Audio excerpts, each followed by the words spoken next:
आज हम टेलीविजन के कुछ ऐसे पलों की बात कर रहे हैं जो बड़े चौंकाने वाले थे, जब स्क्रीन पर कुछ बहुत ही अप्रत्याशित दुखद घट गया। हमारे पास कुछ रिपोर्ट्स हैं, लेख हैं जो ऐसी घटनाओं के बारे में बताते हैं। तो आज की चर्चा इसी पर है कि ये घटनाएं इतनी यादगार या कहें कि परेशान करने वाली क्यों रही। हाँ बिल्कुल, ये वो मोमेंट्स होते हैं जब आप कुछ और देखने बैठे हो, मनोरंजन या शायद न्यूज़, और अचानक कुछ बहुत गंभीर या भयानक हो जाता है। और क्योंकि ये लाइव होता है तो उसका असर बहुत ज़्यादा महसूस होता है। तो पहली घटना लेते हैं चिली से। वहां एक बड़ा पॉपुलर लाइव गेम शो था, काले 7। हाँ, मैंने सुना है। परिवारों में काफ़ी देखा जाता था। मतलब हंसी मजाक वाला, यंग लोग होते थे उसमें। हाँ वही। लेकिन सितंबर 2011 में एक दिन शो चल रहा था और होस्ट जीन फिलिप, उन्होंने अचानक सब रोक दिया। रोक दिया? बीच में? क्यों? उन्होंने एक ब्रेकिंग न्यूज दी, एक भयानक एक्सीडेंट की।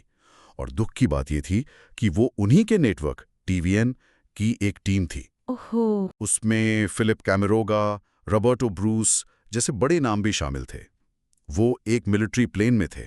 कहाँ जा रहे थे वो लोग? वो 2010 में जो भूकंप आया था चिली में, उसके बाद जो रिहैबिलिटेशन का काम चल रहा था, उसे कवर करने रॉबिन्सन क्रूसो आइलैंड जा रहे थे। अच्छा। लेकिन वो प्लेन कभी पहुंचा ही नहीं। होस्ट को लाइव टीवी पर यह बताना पड़ा कि प्लेन समुद्र में क्रैश हो गया है। अरे बाप रे। और प्लेन में जितने भी लोग थे सबकी मौत हो गई, टीवीएन की पूरी टीम भी। मतलब अपने ही चैनल के लोगों की मौत की खबर लाइव टीवी पर देना कितना मुश्किल रहा होगा। हाँ, पूरे देश के लिए और खासकर उस नेटवर्क के लिए तो बहुत बड़ा सदमा था। अपने ही दोस्तों, सहकर्मियों की मौत की खबर। बाद में जांच वगैरह हुई होगी, पता चला कि क्यों हुआ ये सब? हाँ, जांच में पता चला कि मौसम बहुत खराब था, तेज हवाएं थीं। लैंडिंग की 2 कोशिशें फेल हो गईं और जब तीसरी कोशिश के लिए प्लेन मुड़ा तो शायद फ्यूल खत्म हो गया और वो सीधा पानी में चला गया। लेकिन कहानी यहीं खत्म नहीं होती। एक और चीज मिली मलबे से, जो इसे और भी डरावना बनाती है। क्या मिला?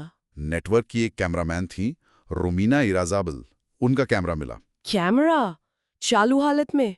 कैमरा तो डैमेज था, पर उसमें जो मेमोरी कार्ड था वो ठीक था और उसमें क्रैश से कुछ मिनट पहले के शॉट्स थे। Oh my God. प्लेन में बैठे लोगों के वो सब दिख रहे थे, बिल्कुल अनजान कि बस कुछ पलों में क्या होने वाला है। रोंगटे खड़े हो गए सुनकर।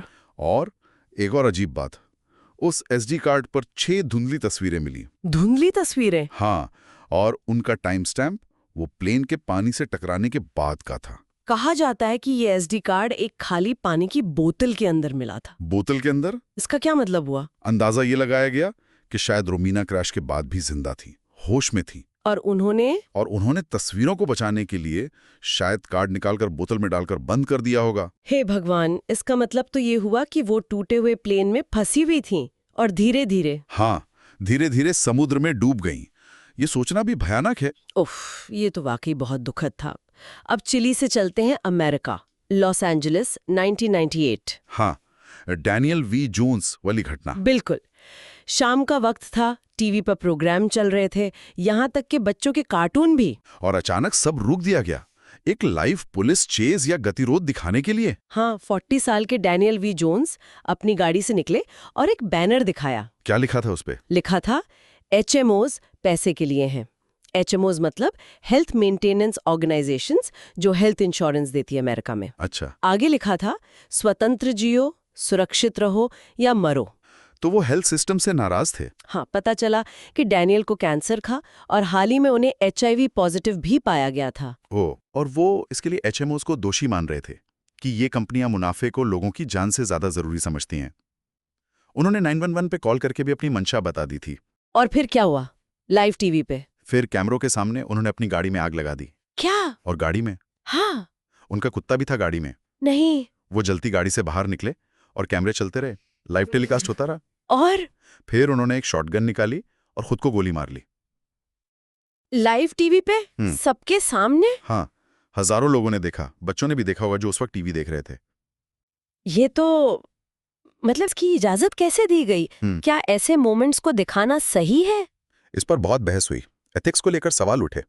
लेकिन कुछ रिपोर्ट्स कहती हैं कि शायद इस कवरेज से जो रेटिंग्स मिली, उसकी वजह से भविष्य में इस तरह के प्रसारण रुके नहीं, शायद बढ़ ही गए।